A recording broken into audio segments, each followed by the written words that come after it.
Hello guys, welcome back to my YouTube channel. அது என்னன்னே தெரியலங்க, வீட்டில் எதுவுமே இல்லாதப்போ நல்லா பசிக்குது, எல்லாம் இருக்கிறப்போ கொஞ்சம் கூட பசிக்க மாட்டேங்குது. வாங்க குயிக்காக ஒரு கார முட்டை தோசை பார்க்கலாம். ஒரு பூண்டு எடுத்துக்கோங்க, 5லேருந்து 6 காஞ்ச மிளகாய் எடுத்துக்கோங்க. மடமடன்னு அந்த 6 காஞ்ச மிளகாவையும் கிள்ளி வச்சுக்கோங்க. அதுக்கப்புறம் ஒரு சின்ன சைஸில் வெங்காயத்தை எடுத்துக்கோங்க, 2-3 துண்டாக கட் பண்ணிக்கோங்க.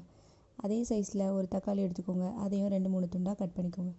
ஒரு ஜாரில் நீங்கள் எடுத்து வச்ச எல்லாத்தையும் போட்டுருங்க. அது கூட எக்ஸ்ட்ரா ஒரு 3/4 டீஸ்பூன் சில்லி பவுட்ரு போட்டுக்கோங்க. அதுக்கப்புறம் ஒரு 1/2 டீஸ்பூன் உப்பு போட்டுக்கோங்க.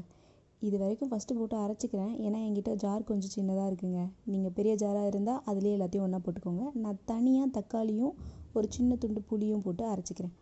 அதுக்கப்புறம் அடுப்பை பற்ற வச்சு கடாயை வச்சுட்டு ஒரு 5 டேபிள் ஸ்பூன் ஆயில் ஊற்றுங்க. நீங்கள் ஸ்மூத் பேஸ்ட்டாக அரைச்சி வச்சுருக்கீங்கள, அந்த மசாலாவை இதில் போட்டு அப்படி ஒரு கிண்டு இப்படி ஒரு கிண்டு கிண்டுங்க. இனிஷியலில் கொஞ்சம் தண்ணி தெரியும், அதுக்கப்புறம் அந்த தண்ணிலாம் ட்ரை ஆகி ஒரு திக் பேஸ்ட் மாதிரி சுண்டி வரும் இந்த பதத்தில். அப்போ இதை இறக்கி வச்சுட்டு நம்ம தோசை ஊற்ற ஆரம்பிச்சிடலாம். ஒரு பேனில் நல்லா 2 கரண்டி மாவை தாராளமாக போட்டு மொறுன்னு ஊற்றுங்க.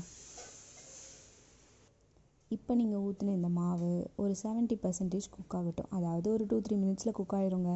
அதுக்கப்புறம் நீங்கள் அரைச்சி வச்ச பேஸ்ட்டை 2 ஸ்பூன் எடுத்து தாராளமாக போட்டு ஃபுல்லாக ஸ்ப்ரெட் பண்ணி விடுங்க.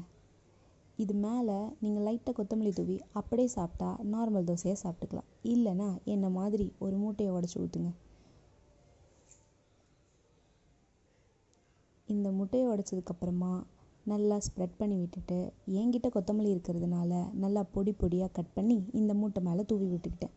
உங்களுக்கு பெப்பர் வேணும்னா பெப்பர் போட்டுக்கோங்க, இல்லைனா என்ன மாதிரி இந்த கொத்தமல்லியை போட்டு சிம்பிளாக சாப்பிடுங்க, சூப்பராக இருக்கும். ஒரு 2-3 மினிட்ஸில் இது வெந்ததுக்கப்புறமா இது சும்மா அந்த பக்கமாக நான் திருப்பி போட்டு விட்டுருக்கேன். உங்களுக்கு வேணான்னா மேலே ஒரு மூடியை போட்டு கவுத்து விட்டு ஒரு பக்கம் மட்டும் வேக விட்டு அப்படியே சாப்பிடுங்க. இப்போ நான் இதை இப்படிக்கா ஒரு பரட்டு அப்படிக்கா ஒரு பரட்டு பரட்டி பிளேட்டில் எடுத்து வச்சு சாப்பிட போகிறேன், ஏன்னா ஆல்ரெடி எனக்கு ரொம்ப பசிக்குது. பாய்.